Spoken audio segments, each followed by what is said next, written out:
Guys देखिए ये time and work का क्वेश्चन है हमारे पास और इसमें कह रहा है कि ए और बी दोनों मिलकर के एक काम को 40% कम टाइम में करते हैं सी से, और बी और सी उसी काम को मिलकर के 60% कम टाइम में करते हैं ए से।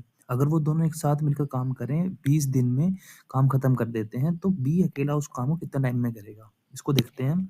ए और बी सी से 40% कम टाइम में कर रहे हैं। 40% का रेशियो होता है 2/5। इसका मतलब क्या है, अगर सी उसको 5 टाइम में कर रहा है तो ए और बी 2 टाइम कम में करेंगे, इसका मतलब 3 में करेंगे। सेम ऐसा ही है बी और सी का कंपैरिजन ए के साथ में। 60% कम टाइम का सेम ऐसे ही 60% होता है तुम्हारा 3/5। तो ए अगर 5 में करेगा तो बी और सी 3 कम में मतलब 2 में करेंगे। ये इनका टाइम है, टाइम का रेशियो है। देखिए यहाँ पे क्या है कि ए और बी, ए बी सी यहाँ पे भी काम कर रहे हैं, ए बी सी यहाँ पे भी काम कर रहे हैं। दोनों ही सिनेरियो में तीनों ही मिलकर के काम कर रहे हैं। तो और काम भी सेम ही कर रहे हैं, तो लगने वाला टाइम तो बराबर होना चाहिए। लेकिन लगने वाला टाइम यहाँ पर कितना है 8 और यहाँ पर कितना है 7।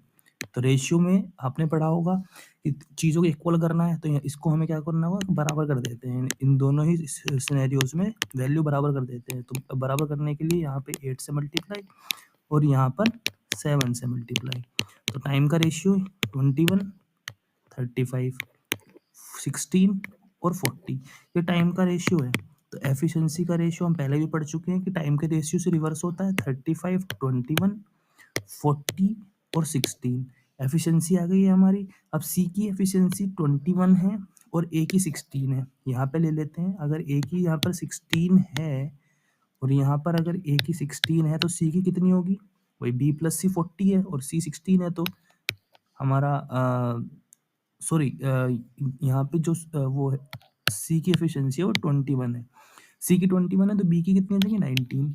और इसने यहाँ पे क्या पूछा है, बी अकेले इस काम को कितने में देर में करेगा, टोटल वर्क कितना है। तीनों की एफिशिएंसी है तीनों की एफिशिएंसी है 56 और 20 डेज में काम खत्म कर रहे हैं। और यहाँ पर बी की एफिशिएंसी है 19। बस ये आ जाएगा यहाँ से। अगर हम यहाँ पे या तो कैलकुलेशन कर लें, वरना हमारे पास एक ऑप्शन है कि हम ऑप्शन से जाते हैं और ऑप्शन में देखते हैं कि नीचे डिनोमिनेटर में 19 कहाँ आ रहा है। तो वो सिर्फ एक ही ऑप्शन में आ रहा है, वो हमारा ए आंसर हो जाएगा।